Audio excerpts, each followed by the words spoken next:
Hello, fabulous OFS seniors.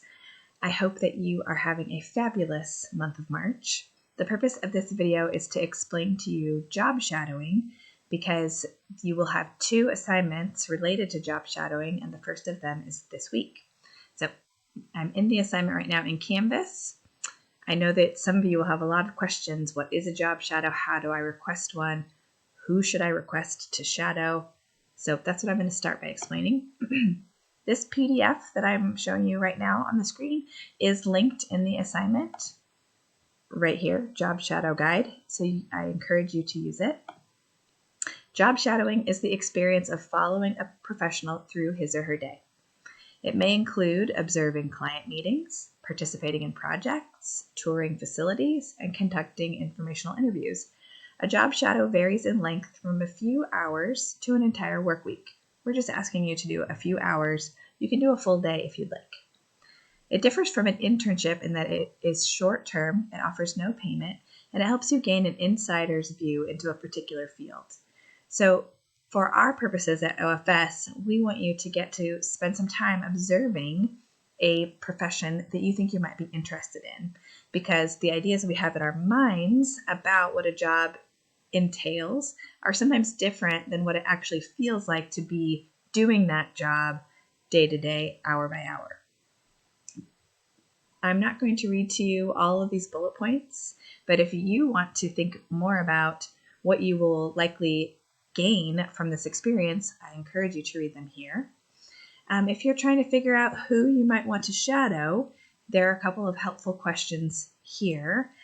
What are my goals? Like, what do I actually want to learn? This is a great opportunity for you to get some insight. So what are the things you're curious about? What would be most helpful to you in your path? Okay. The next question you might have would be, well, how do I figure out who to shadow? Again, I'm not going to read all of this to you. Some of you may already have an idea. Okay, if you do, great. If you don't, here are some suggestions. This first suggestion is really related to the college from which I pulled this PDF, so you can ignore this first one. But consulting your personal network. So start by talking to your family, talking to your friends, thinking about who you might already know that's in an industry you're curious about. If not there, you did have the opportunity to create an Indeed profile earlier this year in advisory. So you could use Indeed as a place to search for professionals in fields you're curious about. You can also just reach out directly to a company. So that could be by, it says here, emailing or calling someone in human resources. So you can even just start by just browsing online, like businesses near you in your community that you find intriguing and you'd like to learn a little bit more about.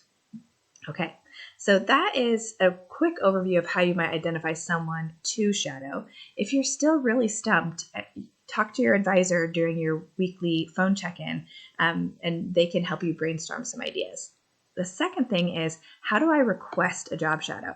So here we have watch the video, which you're doing. Step 2 is decide who you would like to shadow. And I just went over that a little bit.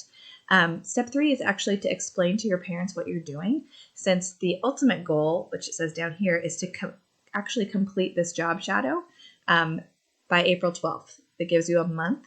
So your parents should be brought into this. They should be made aware that you're reaching out to companies and you're hoping to spend a few hours or a full day shadowing somebody at a company. Okay. Once you've done that, step 4 is to actually extend yourself in the reach out. You can send an email or you can make a phone call. Okay. There are sample emails in this PDF. Let me show you that. Super helpful. If you already know the person you're reaching out to, there's a sample here. If you don't know the person, this is called a cold call or a cold contact. And so you might just say, I found your contact information, blah, blah, blah. Here's where I found it. I am a senior at Oregon Family School. I am interested in a career in your field. I would love to learn from you. If you're open to this possibility, please feel free to suggest a day or a week that could work best for you.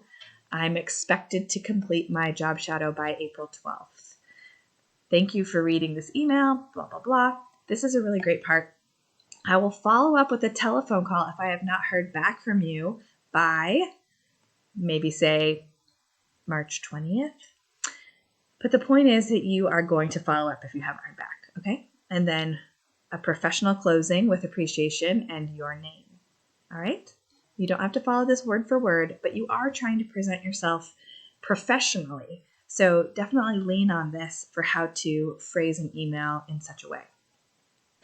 Okay, so for this Canvas assignment, you're going to submit a screenshot of the email you've sent. If you call them instead of emailing, just type phone request in the text box of this assignment, and your advisor will chat with you about how your phone call went.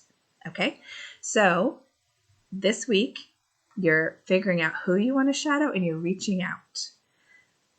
Later on, you'll be expected to complete the job shadow and write a reflection on your experience. So between now and a month from now, if this first request, if they say, I'm sorry, no, we won't be able to accommodate your request, you will have to do this again with someone else. You'll have to find some professional that will invite you to shadow them for a few hours or a day at their job. Okay? Reach out if you have any questions. Have a great week.